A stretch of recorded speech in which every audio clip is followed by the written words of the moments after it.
Olá, queridos alunos do ensino médio, tudo bem com vocês? Como foram de final de semana? Tudo em paz? Ótimo, espero em Deus que vocês estejam bem e vamos retornar às nossas atividades, não é mesmo? Vamos lá para o nosso conteúdo de hoje. Nós vamos começar a falar sobre os cordados ou os vertebrados. Tá certo? Então, ó, B12, nossa aula de biologia, animais cordados. Então, a gente tem aqui, ó, protocordados e vertebrados. São classificados em cordados invertebrados ou protocordados e cordados vertebrados. Aqui a gente tem as principais características, os subfilos, né? Urocordata ou cefalocordata. Urocordata a gente tem as CIDs e cordata nós temos os anfioxo como os primeiros seres dessas categorias. Então aqui a gente tem um filtrador, né? Que é o do grupo dos filtradores marinhos. Aqui a gente tem a forma com que as estruturas responsáveis por essa filtragem natural. E aqui a gente tem um anfioxo, que é um representante dos primeiros cordatos, os que vieram a dar início ao grupo dos vertebrados no processo evolutivo das espécies. Então, a gente tem, ó, agnatas e os ganfostomatas, com apêndices e as classes. Os ciclostomados têm o corpo cilíndrico e alongado, coluna vertebral formada por placas de cartilagens. A notocorda presente nos adultos confere sustentação ao corpo, a pele é lisa, sem escama, com glândulas mucosas. Por que, meus queridos alunos? A notocorda, que vai dar origem à coluna vertebral dos vertebrados, e, por sua vez, vai evoluir para o sistema neuronal, né, dos seres vivos até chegar ao nosso reino, que é o reino nominal. Então, é através do surgimento da notocorda e da coluna vertebral que nós vamos ter os nervos do sistema nervoso central e o periférico.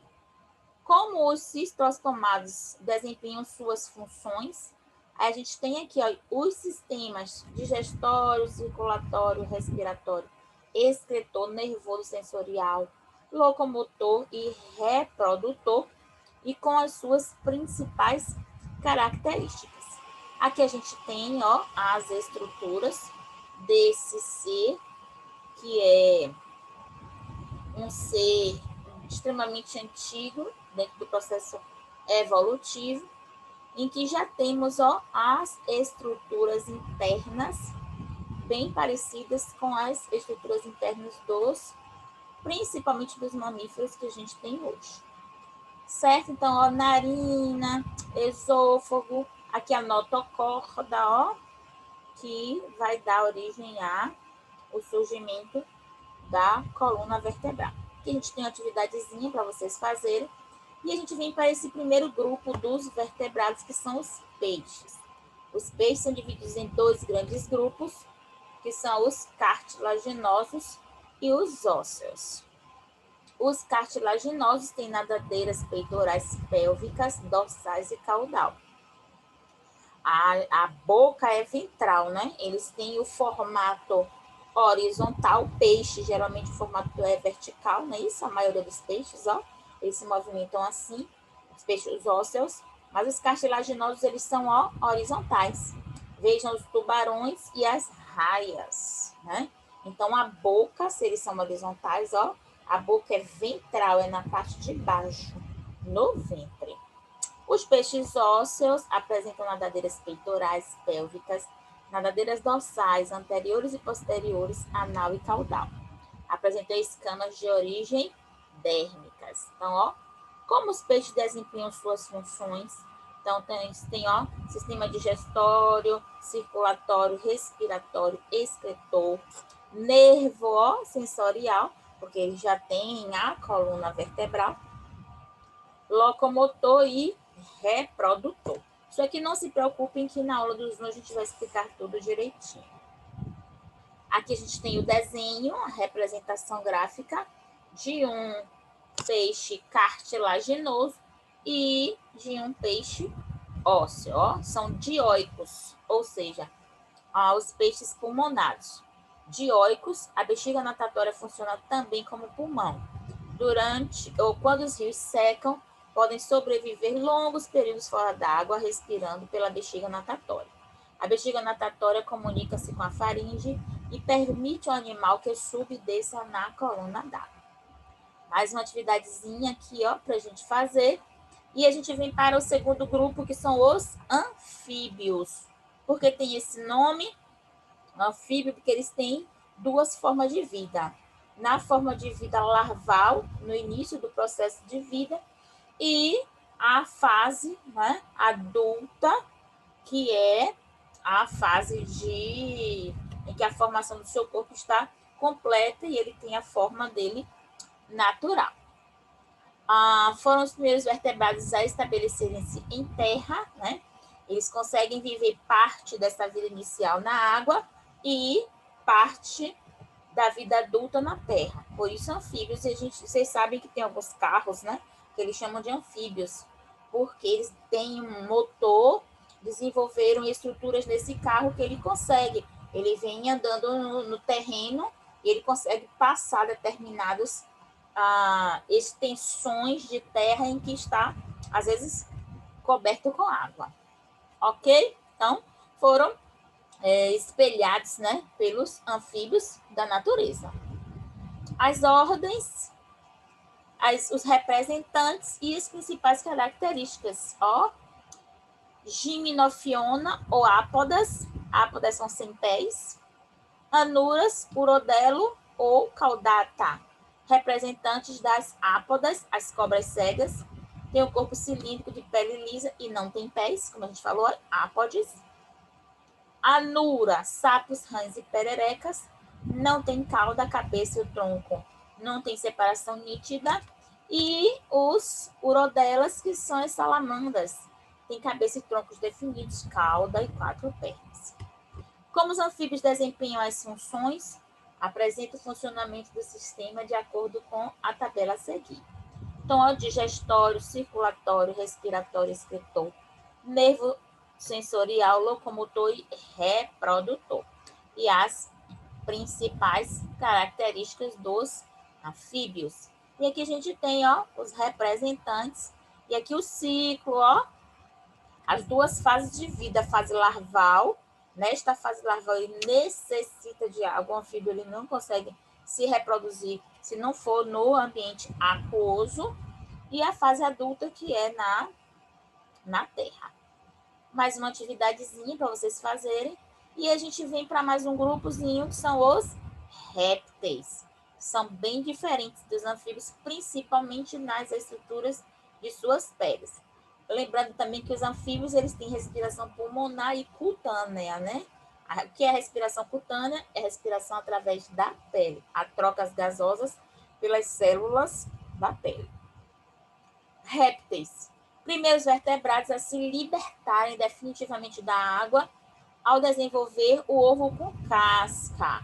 Além da casca, anexos embrionários como sacos vitelinos, bolsa amniótica e alantoide permitirão ao embrião desenvolver-se fora da água. Ó, pele seca, sem glândulas mucosas, recoberto por placas córneas em jacarés e crocodilos.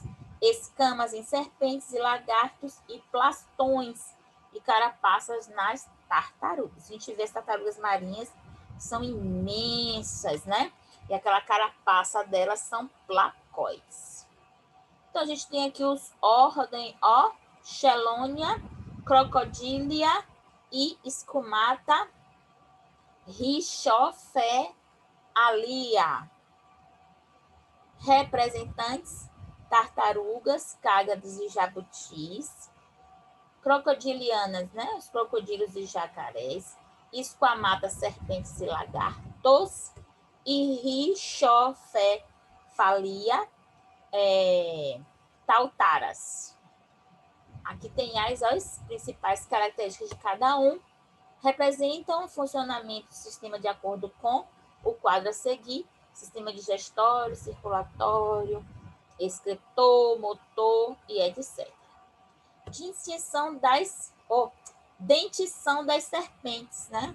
As serpentes, elas têm a arcada dentária com uma mobilidade muito grande, porque elas têm condição de abrir a sua arcada dentária até 180 graus para assim engolir a sua presa inteira.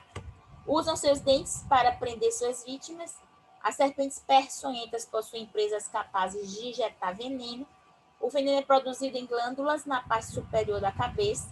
As serpentes podem apresentar dentição aglífia, opistoglífia, proteroglífia e solenoglífa.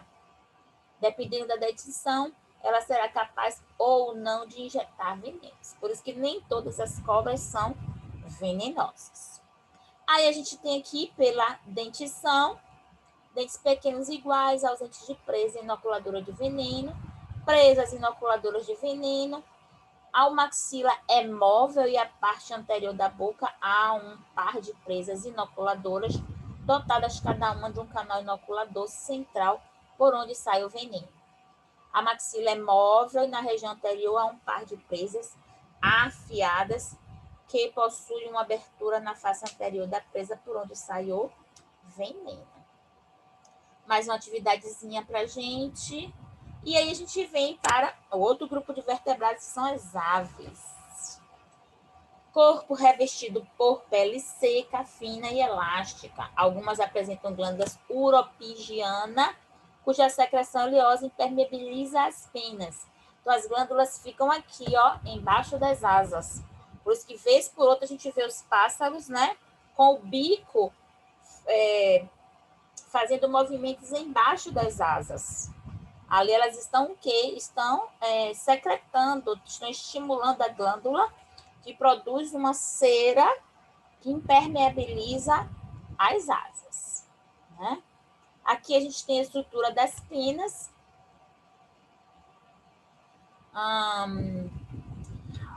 Principais estruturas que permitem que as aves possam voar: ossos pneumáticos e sacos aéreos.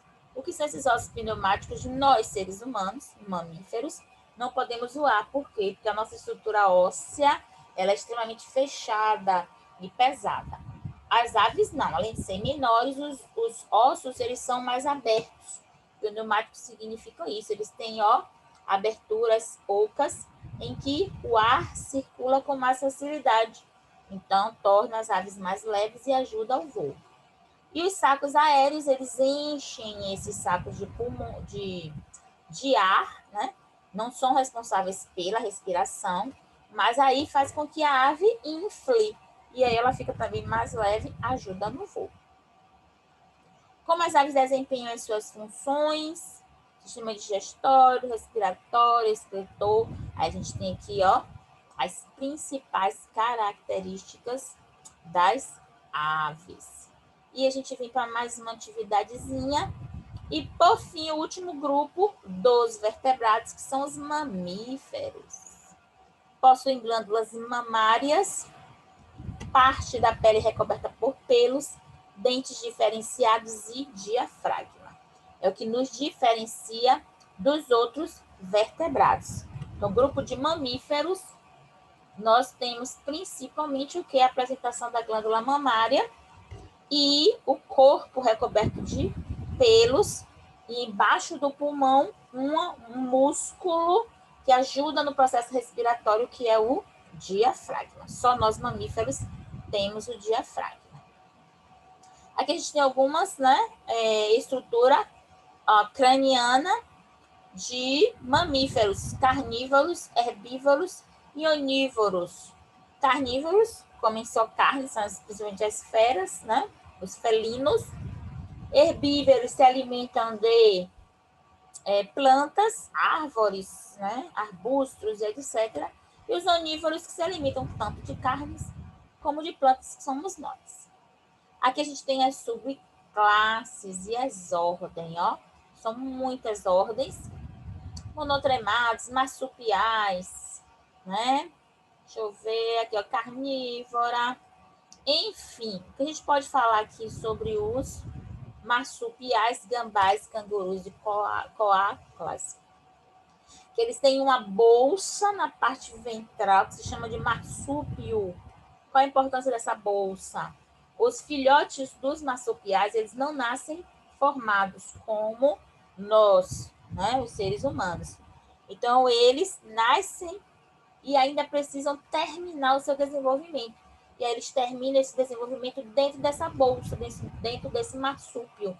Eles recebem alimento da mãe, né, e da fêmea e o aquecimento, tudo que ele precisa para terminar o seu desenvolvimento. Então, ele termina o seu desenvolvimento embrionário fora do corpo da fêmea. Como os mamíferos desempenham as funções, aí vem aqui os sistemas digestório, nervoso, locomotor, tudo isso nós vamos explicar na nossa aula de Zoom. E os ruminantes, né? O que são os ruminantes? São aqueles mamíferos que têm espécie de, alguns dizem 2 estômagos, mas na verdade não são 2 estômagos. É um estômago verdadeiro e um pseudo-estômago. Eles comem o capim, né, a vegetação, só que eles engolem inteiro no primeiro momento. Vão engolindo, engolindo, engolindo, vai para esse estômago, pseudo-estômago, depois eles vão para um lugarzinho, ou deita-se, ou mesmo em pé, e aí o alimento retorna à boca. E aí vem a segunda mastigação, aí é assim que eles mastigam, algumas enzimas começam a agir no alimento, e aí, por fim, vai para o estômago verdadeiro, né? Então, os ruminantes são chamados assim, porque eles, ó, ruminam, né, o alimento. Tá certo, meus queridos? Então, mais uma atividadezinha aqui, ó, sobre os mamíferos para a gente fazer. E aí, na próxima aula, nós vamos continuar com nutrição, respiração, circulação e expressão. Aí sim, já nós, mamíferos, seres humanos. Tá certo, meus queridos? Então, fiquem com Deus, tenham um bom dia e até a próxima aula.